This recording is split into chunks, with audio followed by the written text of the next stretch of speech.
Assalamualaikum warahmatullahi wabarakatuh.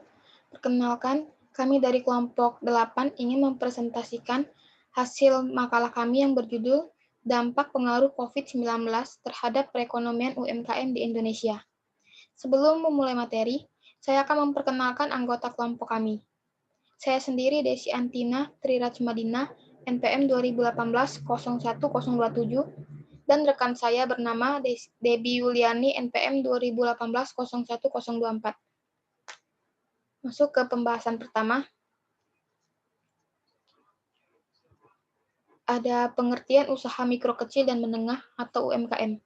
Konsep tentang usaha kecil dan menengah UKM atau usaha mikro kecil dan menengah UMKM merujuk pada aturan Undang-Undang Nomor 20 Tahun 2008 tentang usaha mikro kecil dan menengah. UMKM atau usaha mikro adalah usaha milik perseorangan atau badan usaha perorangan yang produktif dan memenuhi kriteria yang ditulis oleh undang-undang. Dalam perekonomian Indonesia, usaha mikro kecil dan menengah atau UMKM adalah kelompok usaha yang memiliki jumlah paling besar. Selain itu, kelompok ini terbukti tahan terhadap berbagai macam goncangan krisis ekonomi. Selanjutnya ada situasi pandemi dunia. Pandemi atau pandemik merupakan tingkat atau volume penyebaran penyakit yang tergolong paling tinggi. Suatu penyakit dikatakan pandemik apabila sudah menyebar secara cepat ke seluruh dunia dengan tingkat infeksi yang tinggi. Pandemi dari bahasa Yunani, yaitu pan yang artinya semua dan demos yang artinya orang, yang merupakan epidemi atau penyebaran suatu penyakit yang di wilayah yang tergolong luas, misalnya beberapa benua atau di seluruh dunia. WHO sendiri mendefinisikan pandemi sebagai situasi ketika populasi di seluruh dunia ada kemungkinan akan terkena infeksi ini dan berpotensi sebagian dari mereka jatuh sakit. Walaupun virus corona telah dinyatakan sebagai pandemi, WHO menegaskan bahwa pandemi ini bisa dikendalikan.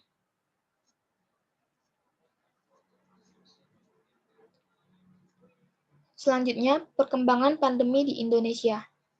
Pandemi coronavirus di Indonesia diawali dengan temuan penderita penyakit coronavirus 2019 atau COVID-19 pada 2 Maret 2020 hingga 18 Mei 2020.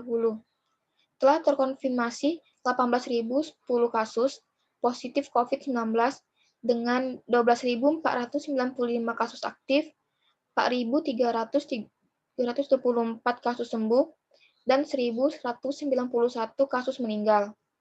Sebagai tanggapan terhadap pandemi ini, beberapa wilayah telah memperlakukan pembatasan sosial berskala besar atau PSBB. Menurut data per 4 Mei dalam simulasi SIR tersebut, prediksi akhir pandemi virus corona di Indonesia mundur dari prediksi sebelumnya. Kini prediksi akhir pandemi virus corona di Indonesia menjadi 7 Oktober 2020. Mundur dari prediksi sebelumnya yang menyatakan pandemi corona di tanah air akan berakhir pada 6 Juni berdasarkan data per 25 April.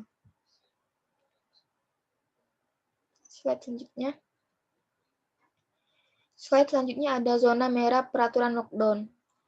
Para ilmuwan mengatakan bahwa negara ini sedang berlomba dengan waktu yang untuk menekan penyebaran COVID-19 pada 6 Maret. Jokowi menyatakan bahwa kebijakan karantina wilayah adalah otoritas pemerintah pusat dan mengingatkan pemerintah daerah untuk tidak menerapkan karantina wilayah tanpa izin pemerintah pusat. Pada 27 Maret, para profesor kedokteran Indonesia meminta pemerintah untuk melakukan karantina wilayah lokal, menyatakan bahwa kebijakan pemerintah berupa pembatasan fisik tidak efektif. Pemerintah sedang merancang sebuah peraturan pemerintah untuk mengatur prosedur dan syarat untuk menerapkan karantina regional. Selanjutnya akan dijelaskan oleh rekan saya, Debbie Yuliani. Baiklah, di sini saya akan melanjutkan presentasi dari Desi Yantina Trirajmadina. Di sini ada dampak pandemi pada UMKM di Indonesia. Indonesia adalah salah satu negara yang terdampak terutama pada sisi ekonomi. sampai dengan 17 April 2020, sebanyak 37.000 pelaku UMKM melaporkan diri kepada Kementerian Koperasi dan UKM terdampak pandemi COVID-19. Menurut rilis data tersebut, kesulitan yang dialami oleh UMKM selama pandemi itu terbagi dalam 4 masalah, yaitu yang pertama, terdapat penurunan penjualan karena berkurangnya aktivitas masyarakat di luar sebagai konsumen. Kedua, kesulitan permodalan. Ketiga, adanya hambatan distribusi produk karena adanya pembatasan pergerakan penyaluran produk di wilayah-wilayah tertentu. Keempat, adanya kesulitan bahan baku karena sebagai UMKM menggantungkan ketersediaan bahan baku dari sektor industri lain. Di sini juga ada kebijakan penyelamatan UMKM oleh Indonesia. A. Pemberian bantuan sosial. B. Insentif perpajakan. C. Relaksasi dan restrukturisasi kredit bagi UMKM. D. Perluasan pembiayaan modal kerja UMKM. E. Penyediaan penyangga produk. F.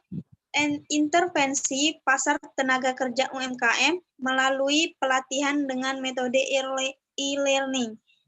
G. Penerapan protokol kesehatan di dunia usaha. Strategi lain yang perlu diambil sebagai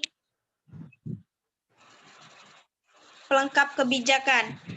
Ada A. Strategi jangka pendek. Beberapa langkah atau strategi jangka pendek perlu digalakkan untuk mendukung langkah penyelamatan UMKM oleh pemerintah. Langkah tersebut berkaitan dengan penerapan protokol kesehatan yang ketat, pemberian peluang dan dorongan layanan digital sebagai pendukung UMKM, sosialisasi kepada asosiasi dan pelaku usaha, penyederhanaan proses administrasi, serta upaya mendorong perubahan strategi bisnis. Yang B, strategi jangka panjang. Strategi jangka panjang ditujukan untuk menjamin agar di masa mendatang UMKM dapat tetap bertahan menjadi pemain utama dalam perekonomian pasca pandemi COVID-19. Menjadi pemain utama dalam perekonomian pasca pandemi COVID-19, strategi jangka panjang tersebut terkait dengan upaya menyiapkan peta jalan pengembangan UMKM dan membangun teknologi digital. Di sini juga ada perbaikan kualitas produk dan pelayanan. Ada 1, performa atau kinerja produk atau seberapa baik produk dapat diukur. Kedua, fitur atau atribut tambahan yang melengkapi dan meningkatkan fungsi produk. Yang ketiga, kehandalan atau kemampuan produk untuk dapat bertahan dari kemungkinan perubahan lingkungan bisnis pada periode tertentu.